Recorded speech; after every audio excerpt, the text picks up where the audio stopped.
Okay, this form is the form I-864A. This is a contract between a sponsor that filed the affidavit of support form I-864 and a member of the sponsor household size. Okay, this is a contract between you, the sponsor, and a member in your household size. The sponsor you will use this form, the form I-864A, whenever you want to combine your income or your asset with the income of or asset of a member in your house, and that person want to help you meet the income requirement for the poverty guideline. So in case your income is not enough and you want to add the income of a member in your household, okay, so you and this person will need to fill this form. The sponsor and the member of his household size both have to sign this form. You have to sign, the sponsor, also the member of your household will have to sign this form, since this is a contract between you, the sponsor, and a member in your household size. We already talk about household size. Okay, so this is an agreement between the sponsor and a member of the household, where this member of your house promise to make his income or asset available to the sponsor to help support the intended immigrant. So whenever you are combining income of asset of two members, let's say if you have two members in your house and you want to use their income, each of them have to file a separate form I-864. Okay, if you want to use the income of two members in your house, each of them have to file a separate form I-864. Okay, so the form I-864A, this form, so let me remember, I say, let's say if you are using two members in your house, each of them have to file a separate form I-864A. Okay, each of them have to fill a form like this. So you will submit this form simultaneously with the form I-864. Okay, together you will submit this form. Let's remember, because we talk about households. Who is eligible to be a member of your household? We will talk about it, but let's remember. So if you have any family member, any relative that is living in the same house than you, so this person can be a member of your household. Any dependent that appear in your tax return, and finally, the intended immigrant may also be considered like a member of the sponsor household. Okay, the person that you want to get a green card, you may use also his income or asset. Okay, but let's remember regarding the intended immigrant. Okay, the intended immigrant, that means the immigrant that you want to have the green card is eligible to file this form only if he will be living with the sponsor on immigrating. So let's say if the immigrant on immigrating will live somewhere else, you cannot use his income. Okay, she will have to, most of the time this person will come to live with you. Okay, so also if you're using income of the immigrant, this immigrant should be able to show concrete evidence that his income will continue from the same source after acquisition of the permanent residence. So after immigrating in USA, this immigrant have to show clear evidence that he's still gonna able to get this income. Okay, also important point to keep in mind, you may use income asset of intended immigrant without this form if this immigrant is coming with the unaccompanied. That means if you have an immigrant that is coming without a child, without any spouse, you can use his income and asset, and he doesn't have to fill the form I-864A. You just have to show concrete evidence and proof that this income will always be available after immigrating to USA. Okay, but we say if this immigrant is not coming with any kid, any other derivative, any spouse, so this immigrant don't have to fill the form I-864A in this case when you use the income. But other relative that is living with you, definitely they will need to fill out this form I-864A. So we want everything to be clear with you. That's why we give all these precisions about the form I-864A. Okay, so you use it whenever you want to add the income of a relative, a member of your household. You want to add his income to meet the income requirement. Okay, so this form, there is part 1, right? And we got here, let me show you, this is part 2, and then this is part 3, part 2, okay, part 1 though. We got 3 parts. So the household member gonna fill part 1 and part 3, and the sponsor have to fill part 2. Okay, so let's talk about part 1. Okay, let's talk about part 1. Part 1, this part is really self-explanatory and straightforward. So this is really handy. You just have to put your name, last name, mailing address. So there isn't, so this part have to be filled by the household member, not the sponsor. Information about the household member that agree to add his income. Okay, so mailing address, place of residence, most of the time they are the same. Okay, if they are different, you will write, but if not, you can let 3 blank. Okay, if you have the same mailing address as place of residence, so just let 3 blank. Telephone number, date of birth, city, state. So all this information about the household member that agree to add his income to the income of the sponsor.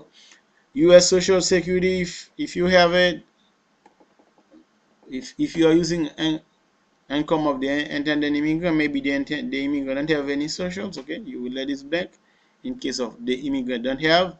If using your income of immigrant, most of the time people will use income of family member that are in USA. Okay, so you will put the social security of this person. Relationship with this household member, how are you related to this member that is living in your house? So the household member will give some precisions here. So item 8 is about relationship with the sponsor. Okay, how this household member is related to the sponsor. Like we said, you can use income of the immigrant, box A and B, to specify two kind of intended immigrant.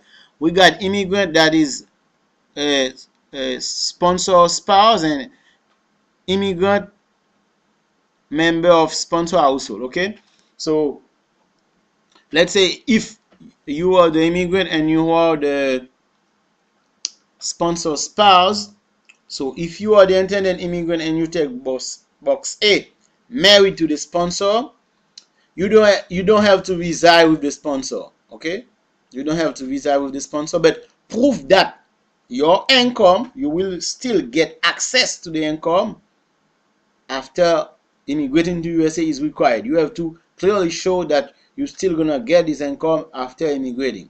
Okay, let's say if you check box B, that means I am the intended immigrant, I also a member of the sponsor household. So in this case, you are not the spouse, but you are the intended immigrant.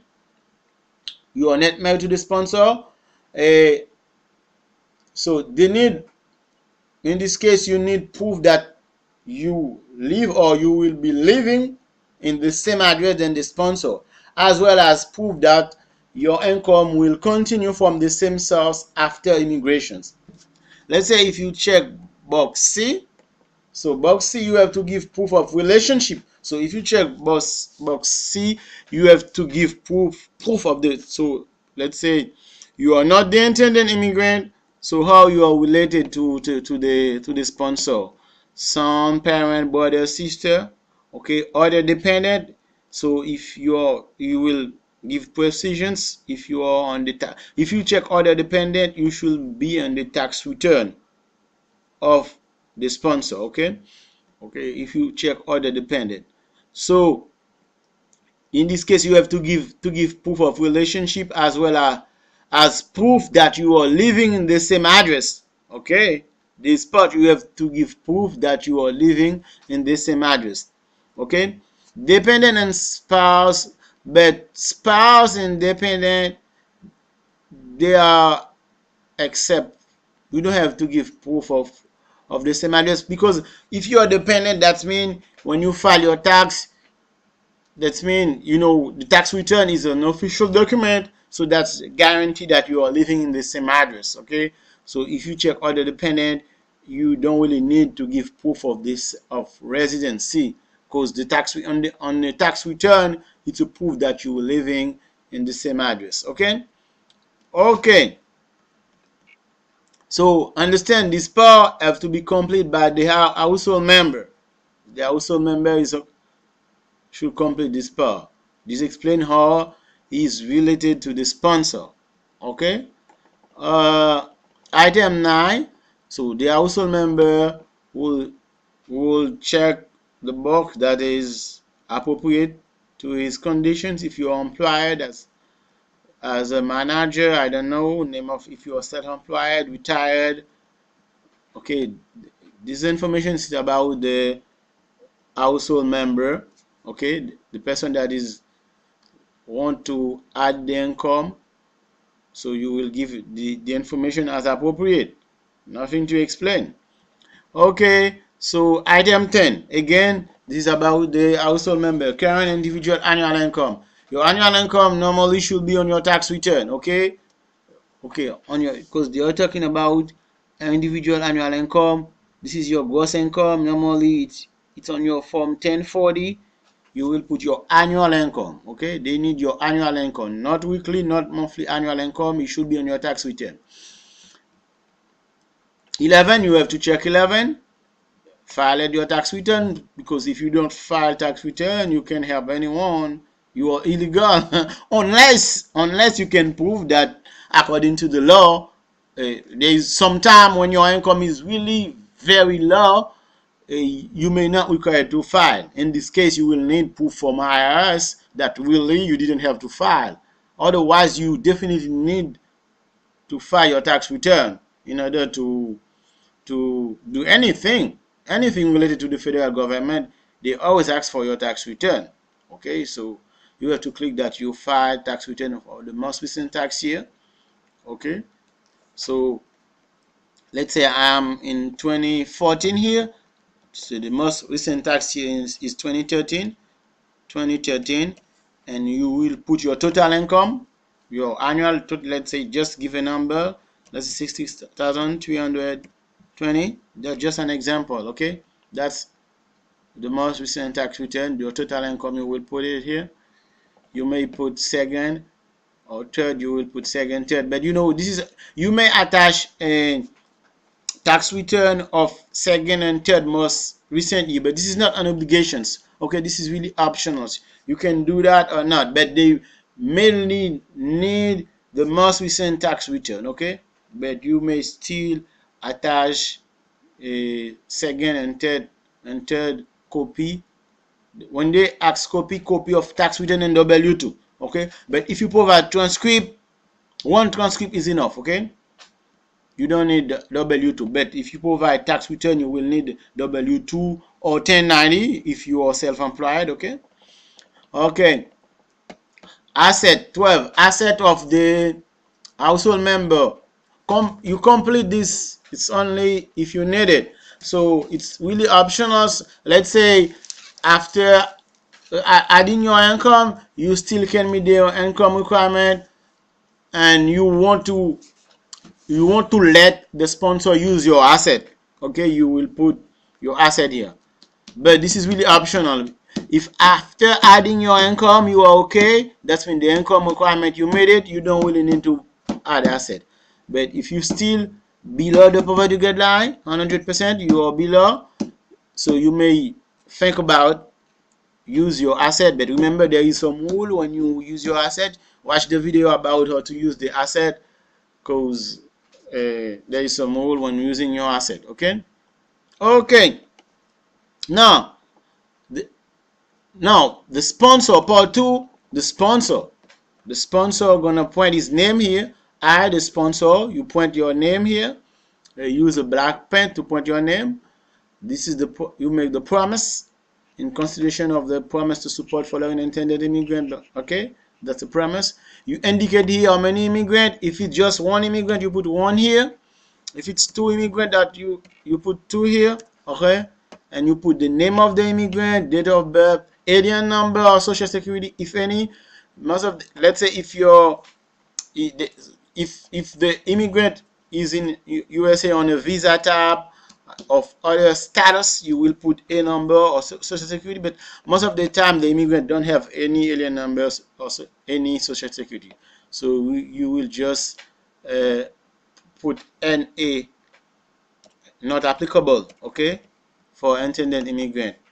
But if your intended immigrant is in USA, okay, you will put alien number and social security. Okay, now part 3. That's the promise of the household member. So we say the household member field part 1 and part 3. So I, the household member, you will put your name here with a black pen. Number of immigrant, it should be the same as the number of immigrant here. If it's 1 here, it's gonna be 1 here. It should be the same. Okay, and then remember, for part 2, sponsor, you have to sign and date, okay, with a black pen. Sign, date. Household member also, you have to sign and date, and that's it. That's it for the form I-864. Remember, you have to submit it simultaneously with the form I-864. Okay, that's all for today. Thank you.